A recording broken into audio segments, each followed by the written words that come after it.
Right, we're back.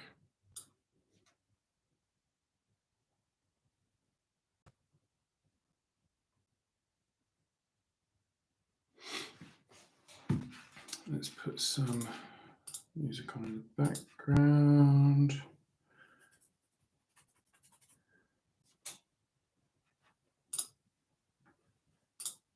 Students with ADHD.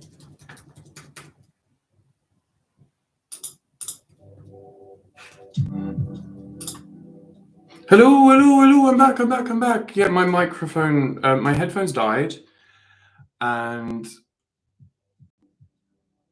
I didn't know how to switch. It didn't automatically go from my headphones microphone to my computer microphone, so I don't know. Yeah, I didn't know how to switch the microphone back. It wouldn't let me in the settings, so I was like, let's just reload. Yeah, so these died. I was using these for the microphone, and yeah.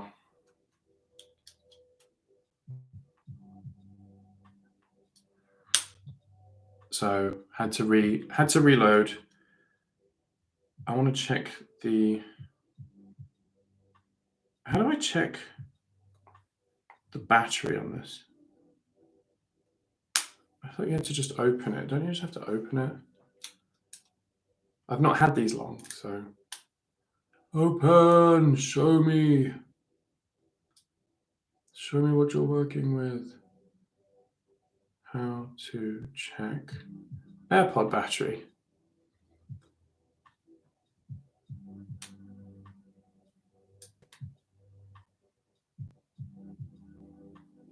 Batteries widget. Maybe this is like completely dead. Let's just charge it up. Screw it. Yeah, so where was I? What was I talking about? Oh, yeah. Was it products and stuff? I don't know.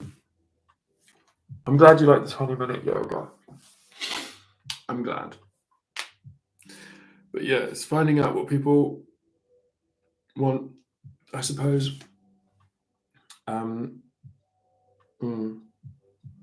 How many times have we said that? Show me what I'm working with. Yeah. I don't remember what we were discussing. I don't remember.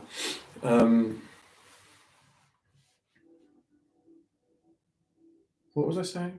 Selling your own athletic. Oh, that was it. Athletic wear body spray underwear. Yeah. So I would love to do that. I would love to have that niche of, I would love to have my own shower gel line, underwear line, activewear line, vitamin line, like that whole kind of thing. I want to get people into fitness. I think there's a lot of people that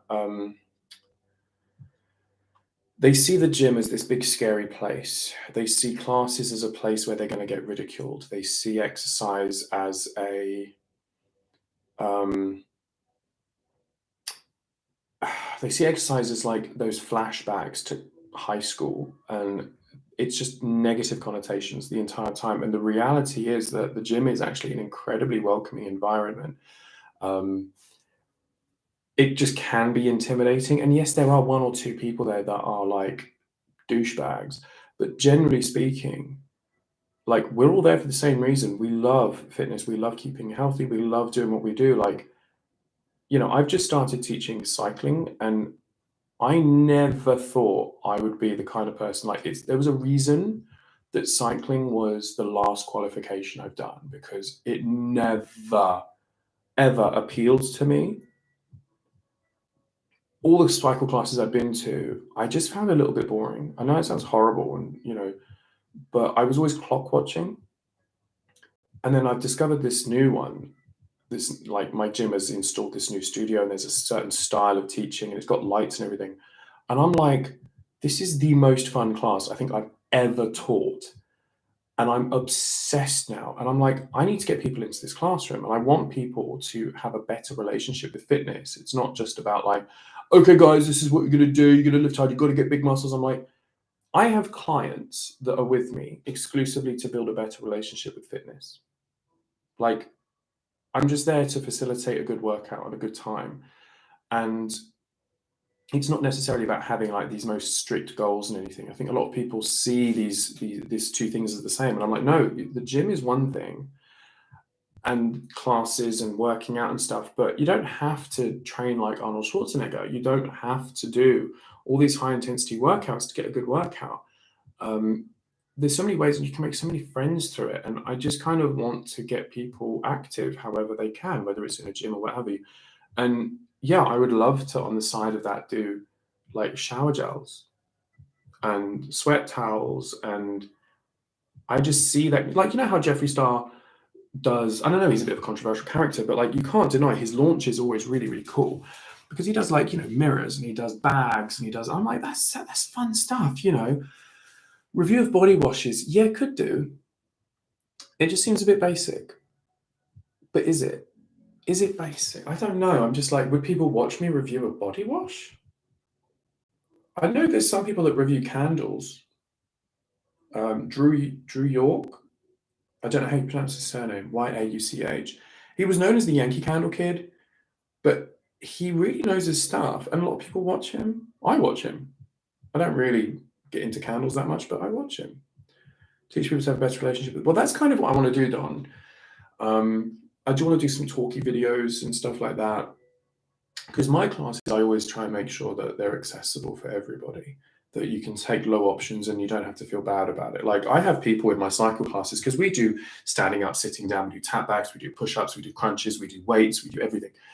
And I'm like, if you don't want to stand up, stay seated. I don't care. You can stay seated for the entire time and just have a good time, enjoy the lights, enjoy the music, enjoy the ambiance. You're still cycling. As long as you're moving, I'm good. Like I'm not going to tell you off for that. If you come to like a class that is designed for you to be brutalized, like there is one class I teach where it is designed to be a bit harsh and you stop moving, I'm going to get harsh with you. But ultimately, if you reach your limit, I'm happy. If your limit is less than someone else's limit, but you get to the limit and they don't, who's working harder? I think of fitness in percentage terms. You could deadlift 100 kilos, right? But if your max is 200, you're working at 50% of your max.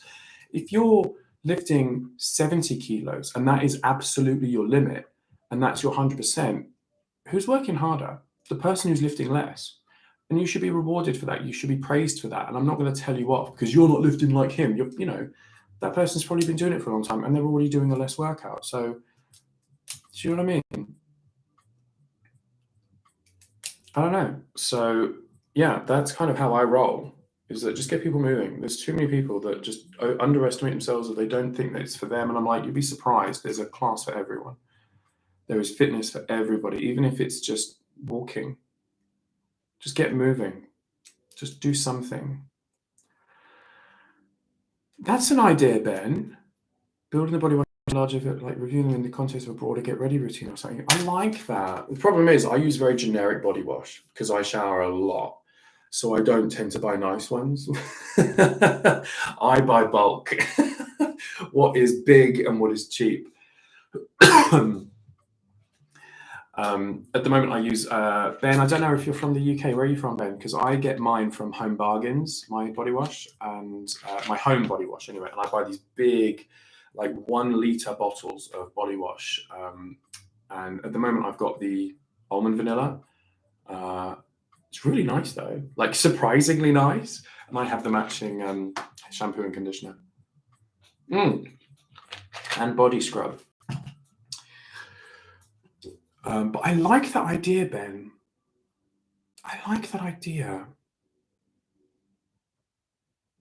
Don, that is your gift. Personalized fitness levels. Everyone is welcome. Well, thank you. That's what I aim for with my classes. When it's like my creation, I want people to feel like they can always come in. Apart from, as I say, this one class, which is like not my creation, I just teach it. It's one of the gym's own creations. I teach how it's meant to be taught. But if someone comes up to me and says, look, I'm new to this, I'm like, cool, I'm going to push you. But I'm not going to push you to the length I would push someone else. I'm not expecting everybody to be at the same level. I think it's stupid to think they're all at the same level. But if I'm like, usually on their first try, I'll be like, I'm just going to leave them be. I'm just going to make sure they're okay. But then like other people, I'll be looking at them like, you could lift heavier than that. You should lift heavier than that. I'm not going to give you the weights, but they're there. And, you know, that kind of thing. But this other cycling class, yeah, if people want to just stay seated the whole time, stay seated. I don't care. Like, just be moving. Just do something. Just keep it moving. I don't really care how you do it, but just keep moving. And some of my other classes, like my legs, bums, and tums class, I do like rounds. So, yeah, I'm like, you choose the weight, you choose the speed, you choose the intensity, but we're doing this for 2.5 minutes. Go, you know? Yeah, I'm from the UK. Good. I'm currently on a sea salt and fennel. Not very good. Ooh, sea salt and fennel. That sounds very herbaceous. Yeah. I used to really like the Imperial leather body foams. I used to love those because you can shave with those. So that saves a lot of time in the shower. But I've stuck with these ones from Home Bargains because I think they're really, really good and they're really cheap. Like, that's the thing. I'll spend money on stuff like that, but I think this is good quality. And they're like £2 for a litre. And they're really, really good. I do my hair with their shampoo and conditioner at £2 a litre. And like, look, my hair is pretty decent. Do you know what I mean? So, yeah, it's quite long now, isn't it? Isn't that crazy? Yeah, so I just find their range really, really good. It's all about scent for sure. I mean, I love scents. I have donned, I don't know if you know, I have a lot of perfume. I'm actually getting rid of a lot of perfume, but I have a lot of perfume. I used to work in the industry, so yeah, I have loads of that. I did a perfume dupe video. Did you see that, Don? Ben, see, I could benefit from guidance here. You absolutely could. I don't know why men's body wash is so skewed towards sea salt. It's fresh. With women, you can get away with a lot more. With women, I mean, who buys into men's and women's? I don't. I wear Chanel No. 5. Well, I don't have a bottle of it anymore. But when I used to work in the industry, I would wear Chanel No. 5, and people would always stop me and say, "What are you wearing? You smell amazing."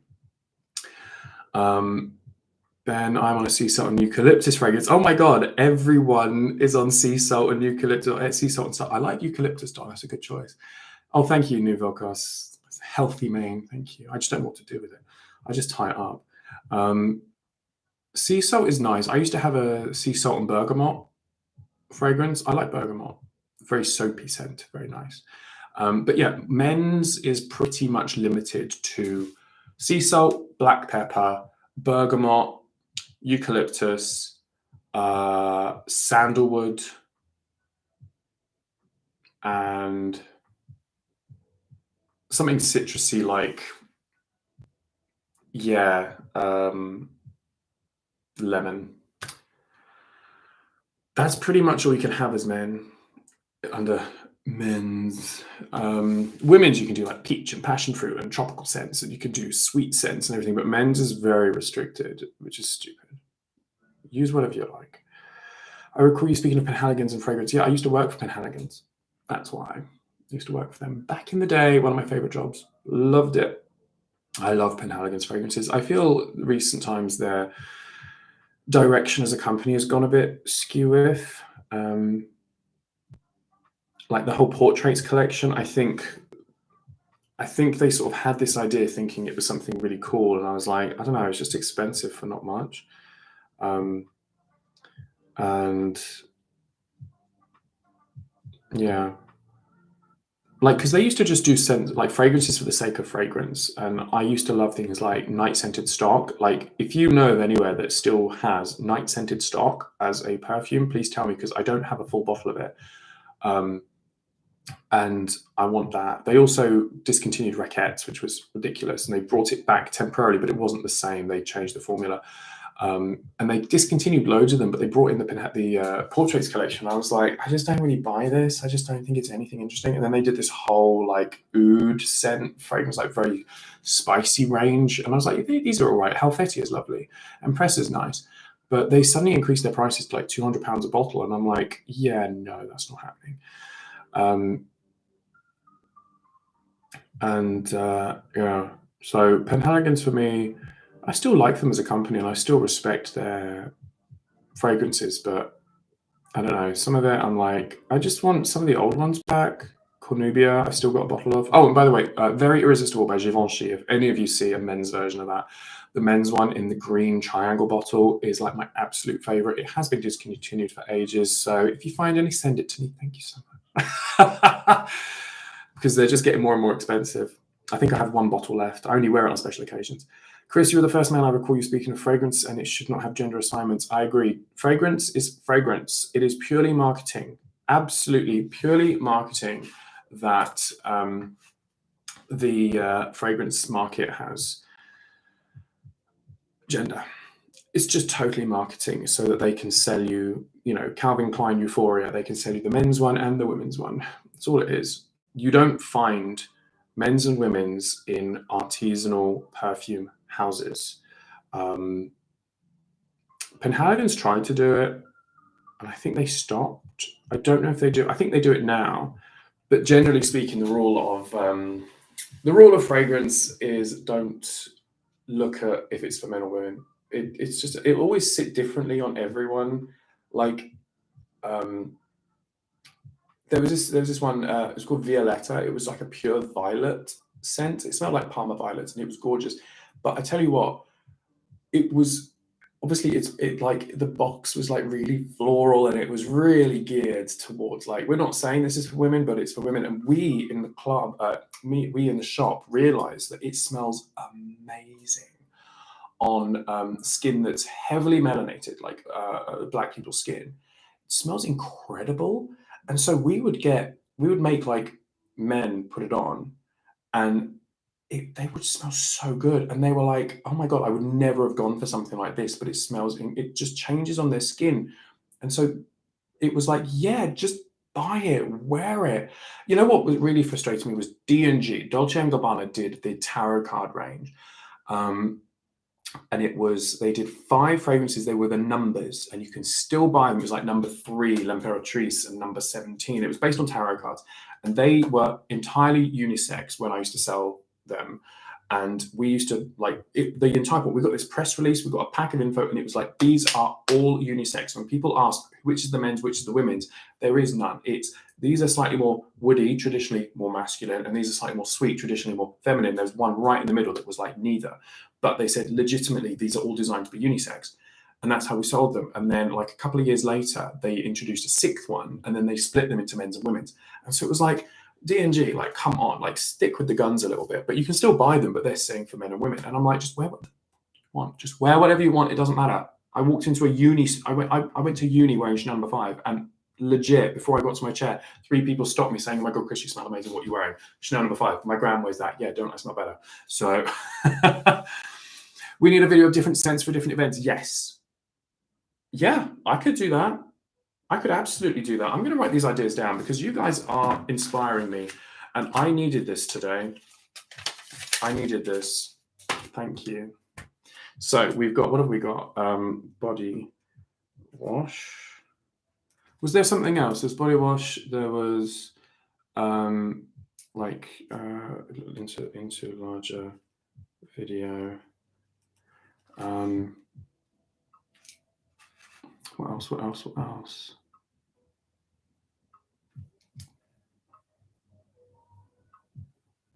Different scents for different events.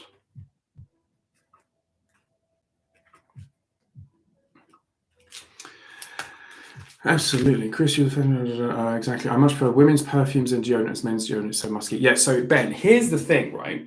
So have you ever noticed, because even, when did I go into town? I went into town yesterday. No, Saturday I went into town.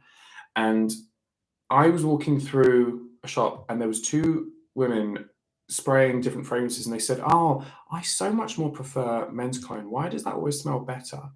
And here's the thing. You ready for this? You ready? Women's fragrance is called women's fragrance. It is designed to appeal to men. And men's fragrance is designed as men's fragrance. It is designed to appeal to women. So that's why it's sort of, you're putting it on not for you, you're putting it on for the person you want to attract. And that's the problem. So generally, like, that's why things like Fleur du Mal by Jean Paul Gaultier failed.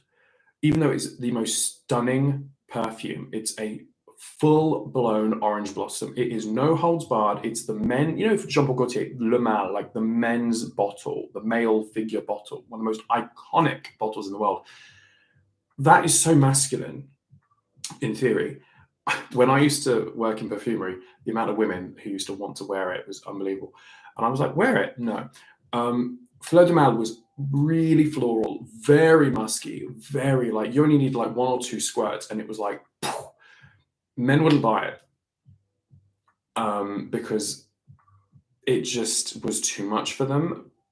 But because they saw it as more female, even though they liked it. That was the thing. They were like, yeah, it's nice, but it's not for me, because they sort of have this preconception of what they should smell like and what they think the person's gonna handle. Hi, how are you doing? Yeah, so it's all back to front. It's complete back to front. Basically, wear what you want, and if it smells good on you, it smells good on you, and that's it. That's literally it. Okay, you know what? I have put on every fragrance you could possibly think of. I even put on, have you ever heard of Sécrétion Magnifique? I have worn that in public. And the day that I wore it, it was in the shop because my manager forced me to put it on. And that day we had a very famous perfume blogger come in called Persolaise. He came in by absolute chance, and my manager went, smell him.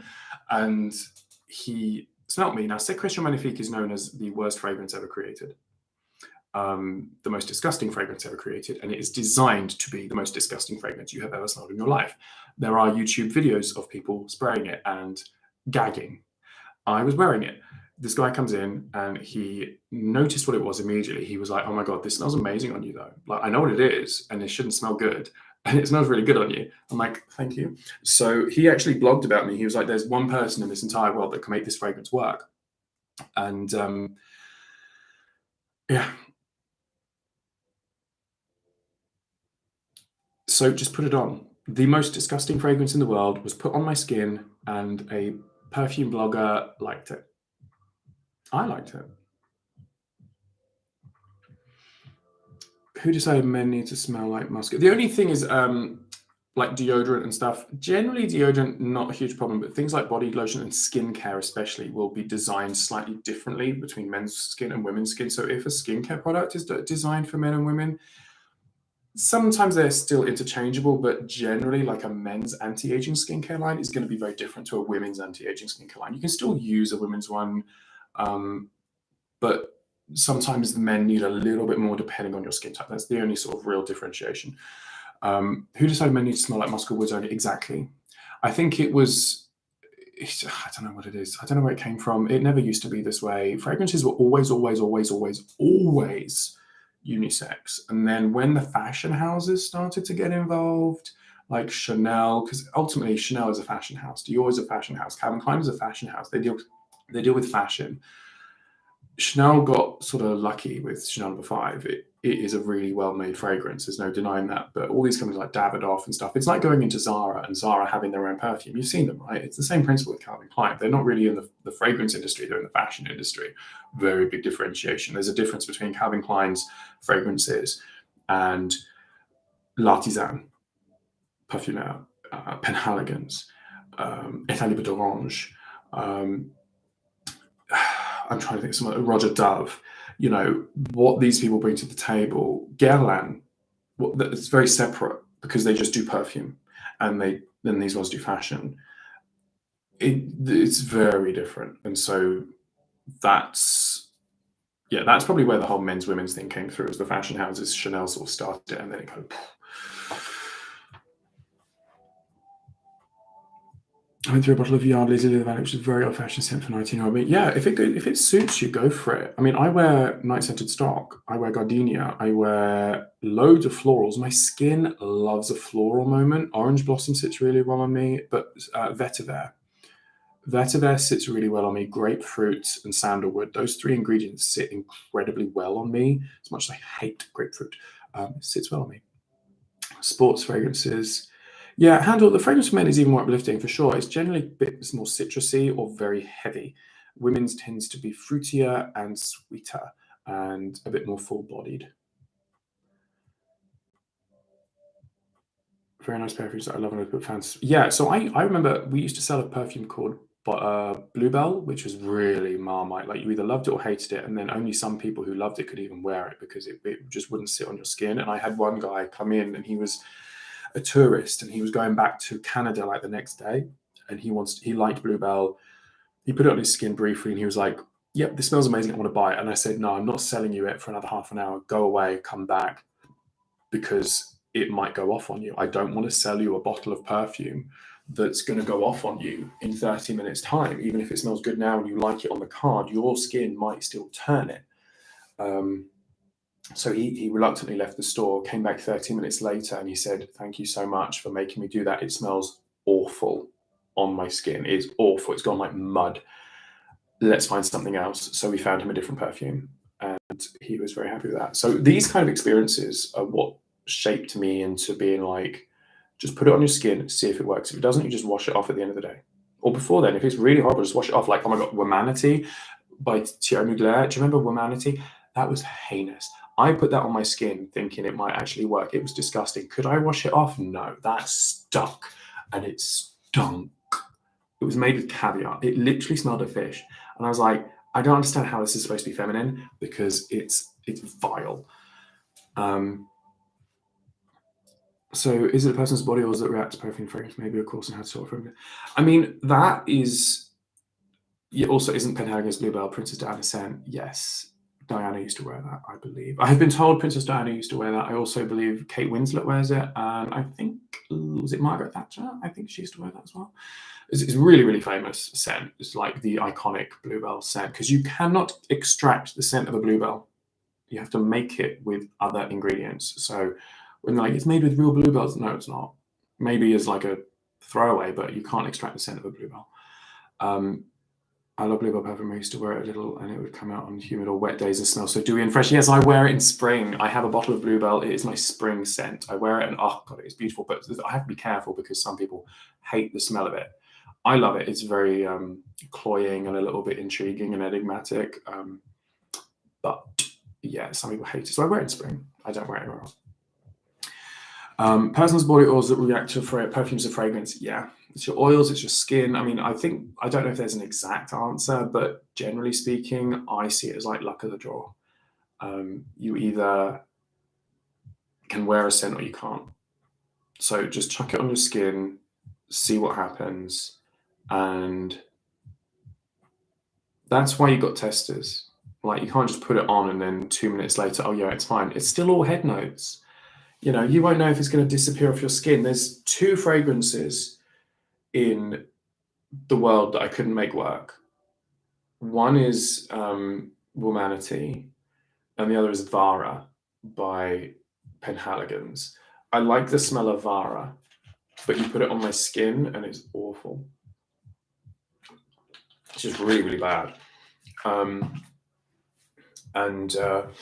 Yeah, it's just horrific on me.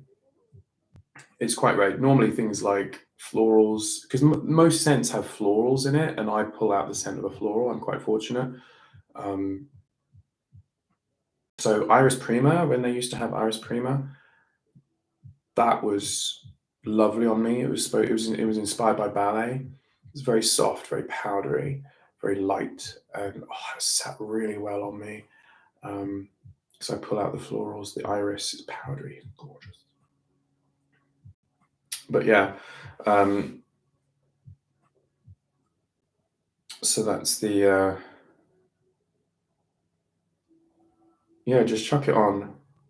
Like if you're going to do perfume shopping, go to the store that you want to try it, and then that's the first place you go, and then wear it all day, and then go back later that day if you're buying it that day, or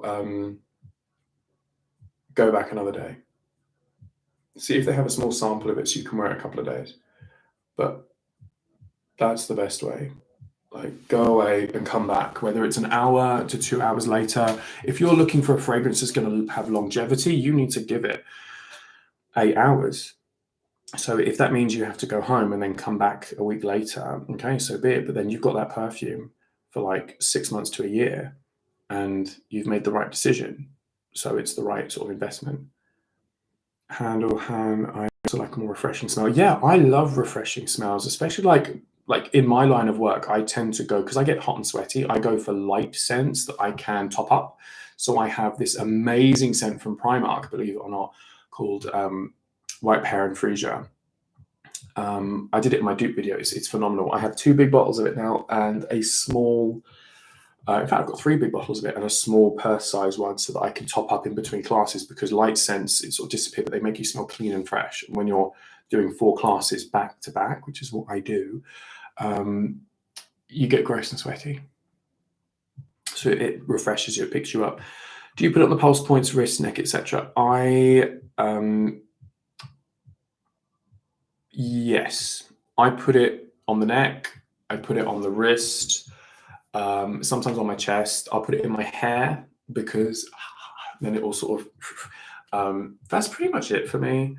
Don't do that. Don't do that. Don't do that. Don't do that. Don't do that. Oh my God, don't do it. Just, if you're going to do it, just tap and be done. Otherwise, spray and then spray. It depends on the fragrance. If it's very light, I'll put a few sprays and I'll just make the whole body smell delicious, like you've just stepped out of the shower, like a body spray. If it's quite heavy, yeah, 1, 2, 1, tap. Like, that's it. Something like Fleur de Mal, very strong, very powerful. 1, probably just 1 here, 1 here, and tap. That's it. You don't need too much of that. 1 million, 1, 1, 1, tap. Lighter ones, just who gives a shit, in the hair. No, lovely. But you don't want it, because if you do this, you're heating it up too fast. You're crushing it underneath. You're smashing it, so it's never going to smell quite right. Yeah, it will get you to the end point faster, but it makes it run out quicker, and it just makes it smell weird. It's not the true what they want it to smell like. You just got to tap and just leave it be. Richard has nice a couple of weeks ago. I just got a bottle. I'm not too sure how good it is just yet. What did you buy, Ben? What did you get? There are ways to make them work.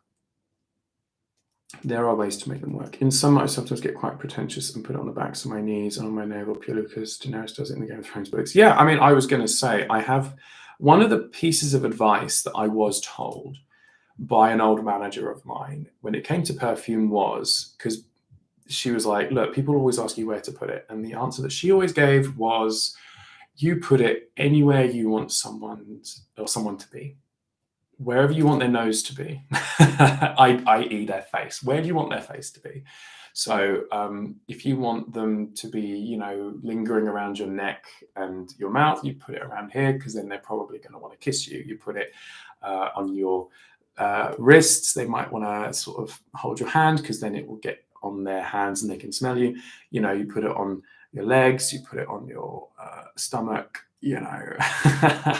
she was quite funny about that. But yeah, I mean, especially in summertime, I do put it on my backs of my knees, because back of the knee and the wrist is where the vessels are closer to the body, so it heats it up faster, and it means it releases the scent better for sure. Ted Baker's skin wear, I've gotten a good couple of comments on it 8 hours after. I'm like 8 hours after I put it on. I haven't tried that one. I mean, because you can always tweak what a fragrance smells like with body products.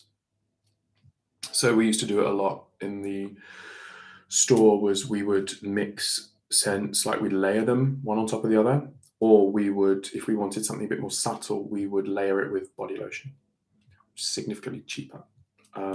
Things like a vanilla scent with gardenia scent is a lovely sweet floral. It's gorgeous. It was Artemisia body lotion and gardenia perfume, if you know what they are. But you do the lotion first and put the spray on top. Or you could do the other way around, actually. It depends which one you want to be stronger. If you put the fragrance on second, the fragrance will come through. If you put it on afterwards, it will lock it in. So they put the lotion on top, it will lock it in, and it will last longer.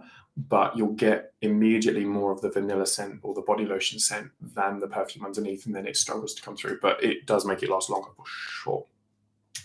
So if you cannot smell the fragrance after 6 hours or so, otherwise able to know, so it does not. It can last longer than 6 hours. If you get an eau de parfum or you get a parfum, it is they will smell it after 6 hours. Like we become a bit numb to it. We don't really notice it, but it's like when you like yesterday I lit a candle and I left it on a bit too long, and I couldn't really smell it. And it's quite distinctive, and I couldn't really smell it. And I went out today. I popped out briefly for like 10 minutes, came back in, and I was like, "Oh my god, my flat smells like this candle." Which I was like, "Oh my god, that was yesterday." Like, and I couldn't smell it 10 minutes earlier.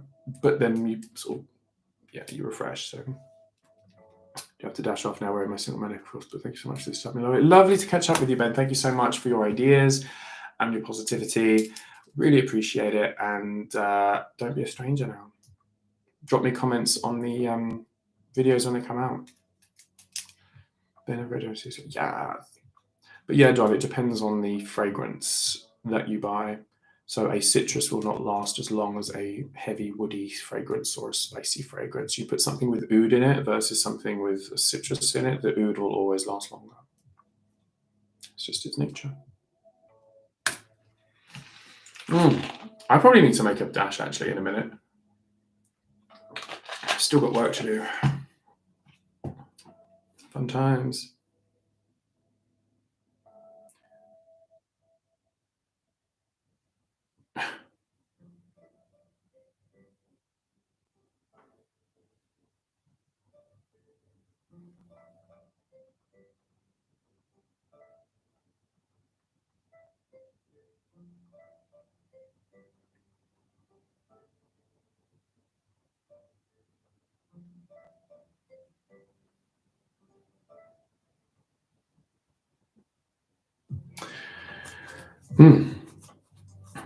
So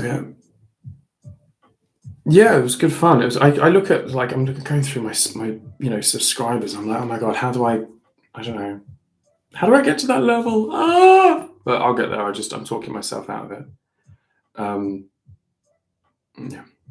But yeah, it was fun to interact. I might do these more often. You know what I was even thinking, Don, before you go? I was even thinking of doing like live fitness sessions.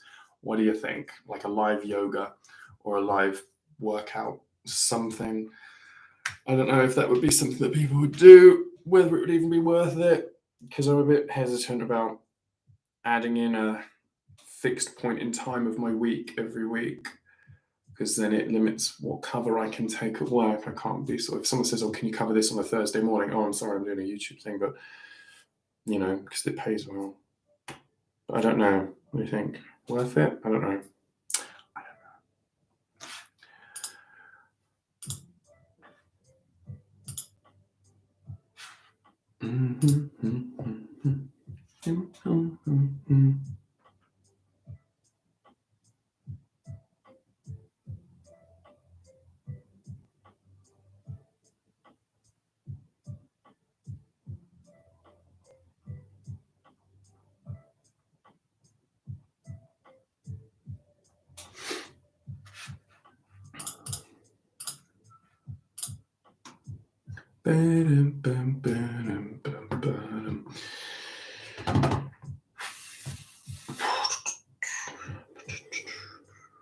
Even these impromptu live chats are great. So the dolphins happy. Fabulous! Well, I'm glad. I'm glad that you enjoyed it. I enjoyed it. I actually feel a lot better now. It's good that people have been enjoying the 20-minute yoga. That's good information. That's what I like. That's what I need. I like info. I like results. I'm a results-driven kind of person. So my teeth look really weird. There we go. Yeah, cool. I feel so much better. Thank you for all your advice and for the chat and everything. It's given me some really good ideas about what to do. I just hope that I can make them work. I dread to think if they don't. Oh God, doesn't bear thinking about. Right, I'm going to wrap this up. So thank you so much for joining. Appreciate it. Good to catch up. And yeah, I just need to finish off some of this work, and then I'm going to have an early dinner and then head to the gym because I'm trying to get back into the gym. Problem is, every time I get back into the gym, we go into another lockdown, which is why I stopped going to the gym. So worried. You come a long way since creating crossword puzzles. Wow, well done for remembering that. Jesus Christ. Come a long way since then. But yes, thank you so much, Don. I will catch you a little bit later. Don't be a stranger. Message me, drop me on the comments and stuff. And yeah, boom, boom, boom. So I'm off, wrapping this up. Thanks everybody for joining. Really appreciate it. And I will see you all very soon. I might do some more live chats. I like doing live chats. Right. Ciao, ciao. Ciao, ciao. Have a good one. And keep out of trouble. Bye. Bye,